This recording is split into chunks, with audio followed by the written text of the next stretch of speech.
Okay. And now... Like soap that people use to wash goats? No, I think it's made with goat's milk. Seems like you'd get dirtier that way. Yeah, kinda. But isn't milk supposed to be very good for your skin? Wouldn't, like, princesses and queens bathe in cream or milk? Are you getting princess grade goat soap? Oh, no, I buy my goat soap at the dollar store. I feel like the queens aren't buying it at the dollar store.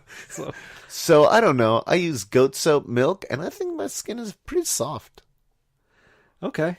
I'll take your word for it. I tried other soaps from the dollar store. That was my system. I went to the dollar store, I bought one of each of their soaps, and then used them all for like a week or so, and then decided which one I liked best. And goat soap won.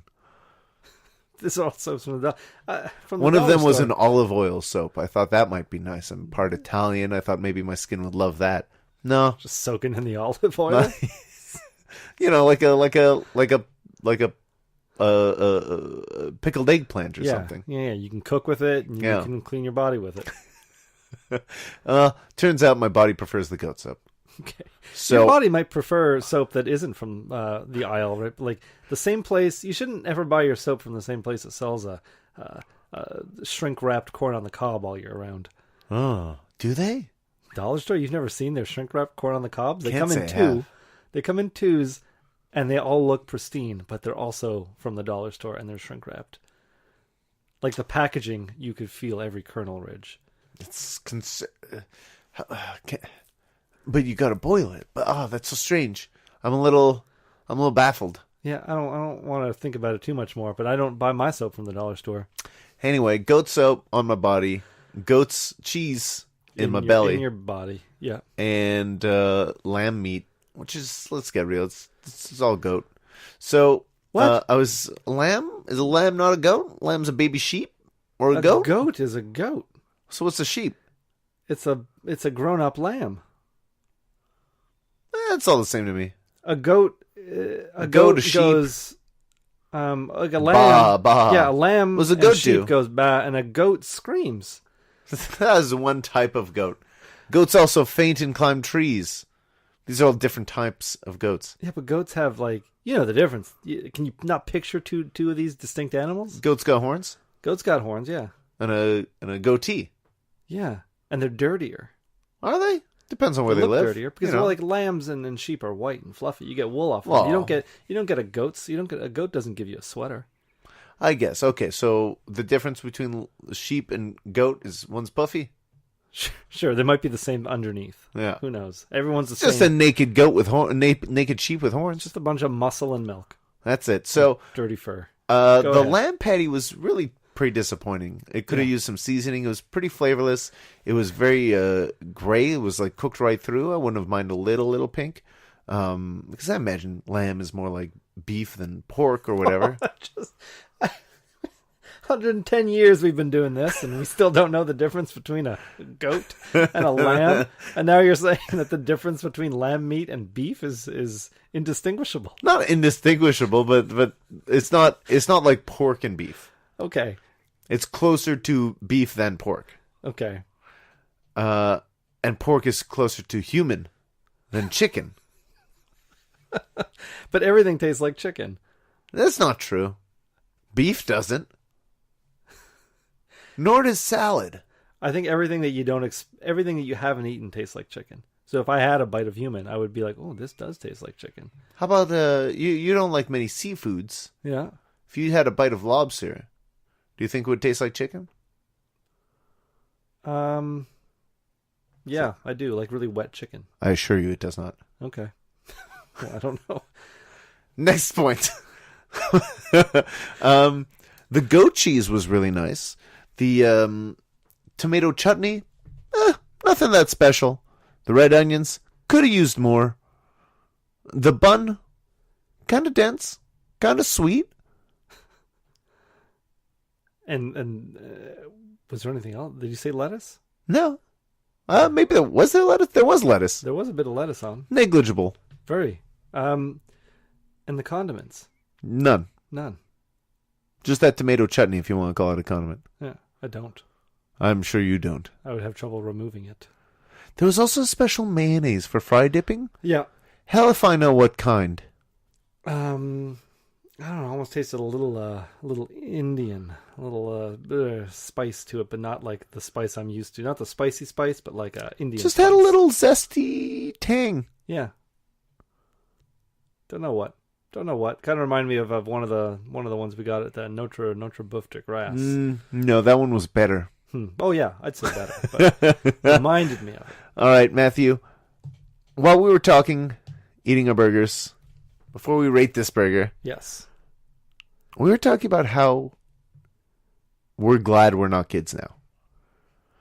For one aspect. Yeah. For one aspect specifically. The internet. Just imagine, you go to school, you get bullied. You go home, you get cyber bullied. It's probably different bullies with different strengths and weaknesses, you know. And I was thinking, I wasn't really cyber bullied. We came up when I guess I could have been cyber bullied, but it was new technology at that time.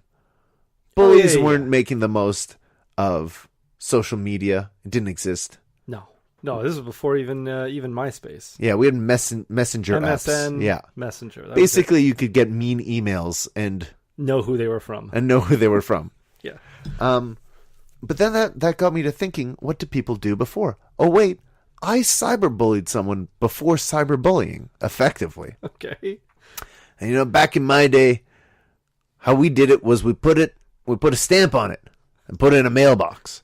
So I sent a letter to someone I went to school with, and it was, I think we made like official city letterhead, and it was this long letter about how he smells like feces, and how it's concerning and distracting to the neighbors, how like the presence of his fecal matter in different places was really, it's like I learned the word feces and thought, oh boy, this is going to be great, because I was like 12 or something, you know. Yeah. Sounds so adult. This is what the mayor would send out on his stationery. Exactly. And you know what? I never heard about it again. Yeah. I'm pretty sure it made it to its destination. Yeah. But I wonder if you get that letter and you're 12 and it's the mayor saying like, you smell bad. But did you sign it as the mayor? I think so, something like that, or maybe a mayor's assistant or something like that, city council, official. You know, something like that. And if you're 12 and the city sends you a letter to say that your fecal scent is too much, maybe you go shower a little more, maybe get some cologne. So is this kid in need of a shower? He wasn't a good smelling kid, but not that bad. I just wanted to bother him. So... Yeah, maybe. But I wonder, is that even bullying, or is that just more of a prank? Because I wonder, now I'm thinking maybe a lot of the pranks that I thought were pranks were just me bullying people. Well, what kind of bullying did you do? Cyberbullying, pre-cyberbullying? I would do a lot of in-person cyberbullying. I think that's just classic bullying. Yeah, I used to push this. I remember I was pushing this kid on the swings, and then I was kind of wait until, I think I even said this story before, but I thought it was really funny to keep pushing him on the swing set, gain his trust, and then push him a little too high, and then keep pushing him too high, and then wait for the bell to ring, and then wait for all the kids to run up, and then I'd be I'd give him one last push. I'd spin the chains a bunch. Oh boy! So that he'd, and we'd always take their long hats and we'd fill them with snow, and then we'd tie them together, push people off the mountains. Yeah, this sounds like classic bullying. But it was. There's nothing cyber about this bullying. I guess cyberbullying, I would... A lot of laughter involved doesn't mean that it wasn't bullying. I was laughing a lot. No, I guess cyberbullying, sending letters. I used to send carnations to people. Doesn't sound like bullying at all. That sounds quite nice. But with questionable messages attached. Like, I used to just try to channel my inner, like, Hannibal Lecter. Because Hannibal was really in at that time, or at least I was really into Hannibal. So I'd write a lot of messages to people, as if I was this serial killer from behind bars, writing that I'm going to be seeing them soon. Oh my goodness! That seems more like a prank. But they got a flower out of it. Yeah. It all depends how you read it. I mean, if that kid with the fecal matter smell gets a carnation from someone who wants to kill him, I guess he's getting a lot of negative attention. Really the wrong kind of attention. It feels so much more demented that you took the time to make city letterhead and city stationery, like to mail it. You put a stamp on it. Well, you know what? Mailed it Now to that I'm his home thinking about address. this, I did use a computer to, I think, make that letterhead and print it out. Yeah. So it kind of was cyberbullying. Yeah. Yeah. And I guess just the anonymity of it. Yes. Yeah. I mean, we've done things to people before. And I always thought... Terrible things. I always thought of it as a fun thing. Oh, it's fun, very fun for us. Probably fun for me. Yeah. Fun for us because some of the people... I don't know if we've told this story before, but I guess we'll tell it right now just in case. Let's go for it. 2019, all the stories we've told in the past are out the window. We can tell them again. Starting fresh. New year. There was one Same kid. stories. One kid, we just took his photo in high school. I walked up to him, told him, his name was Stefan. Okay. Say, hey, Stefan, point to me. And then he did it, and I took a picture. And a lot of, not very many questions asked because I was on the yearbook committee. And I was like, okay, I'm always taking photos. Yeah. And then a few days later, boom, he's getting phone calls. There's his photo is plastered everywhere because it is attached to this white sheet of paper with his phone number on those little tear-off. Yeah. Those little tabs sections, that you can pull off a phone number. And it basically says, hi, I'm Stefan, and I would love to shovel your driveway and walkway. I only charge $2. Give me a call. And it was just a picture of him pointing, like an Uncle Sam kind of deal, but so much more awkward. How many phone calls do you think he got? He said he got a lot, and he wasn't. He got a lot. He wasn't pleased. He didn't know what was happening at first, but then he came into school and he saw the ad, the ads for it, and they weren't just at school. I mean, they were at the gas station, they were at the mall, they were all over the city. On now I wonder. I guess all these phone calls, people are like, "What a deal! I'll do it." Yeah, this kid just wants to make a buck. But I guess also there's something to it where it's like he'll do it for $2. I guess he's playing a numbers game. He'll shovel a lot of driveways, but he'll make a lot of money. That's what I was thinking too. I was like, he's undercutting the competition. Yeah, this might not be that bad for him because if he takes, I did and then I can start getting some of the money off him. I was like, well, you know what? I made those a couple posters. $100. I want my cut now. No, but he wasn't pleased. He wanted me to take him down. How did you find out that was you? Well, you took the photo. I took the photo. Yeah. Okay. He remembers like, somebody asked me to point and then pose for a photo. Yeah. This very photo. Yeah, so it wasn't. I didn't get off of that one clean, but I feel like I could do it again. Would now, you? 20 years later? Yeah. Would you use the same photo, or would you manage to get? I think I could him probably, to pose again. I feel like at this point I could probably find his photo on Facebook. Okay, but one of him pointing, or just Photoshop like a point, or it doesn't even have to be pointing. It could just be like a really happy photo, and then I'll put a big star behind him. Or a snowflake. Yeah, some grade school photoshopping. Some grade school level like clip art. Yeah, that way people would see it and they'd kind of feel a little sorry for him. Oh, have the prices changed? They've gone. Yeah, I think they've probably doubled. I don't know. I feel like there's a lot of bullying left in me.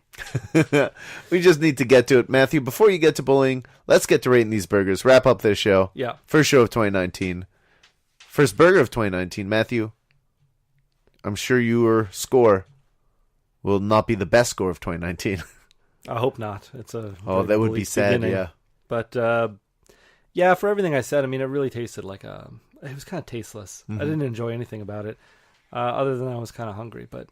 Yeah, I was pretty hungry. It was like the what I could taste the most out of that was that Kraft cheese. I don't even know if it was Kraft. It just tasted like a regular slice yellow cheese, of formed cheese, and that's what I tasted. Cheese. That's what I tasted the most of, and I'm gonna give it a 5. Oh, that's not so bad. I thought you were gonna go lower. Well, I feel like anything lower is not good. Like it definitely it wouldn't have. I think anything lower than the 5 is like it didn't meet burger expectations. Okay. This was kind of just a burger. It just was enough of a burger to be a burger. All right. I'm going to go, I think only a little higher than you. I'm going to go 5.5. I was actually hoping a lot more out of this burger than what I got. Okay. The goat cheese was good. I like goat cheese. The bun was nice. The rest, nothing right home about. No. At this point, it was basically at the level of a good bagel. Yeah. I like a bagel, but no. It's not the level of a good bagel. I take it back. Yeah. Level of a fine bagel. But when you say a fine bagel, it sounds like, well, that's fine. It's just fine. It sounds good. Like that's No. like a fine bagel. Like a Like fine.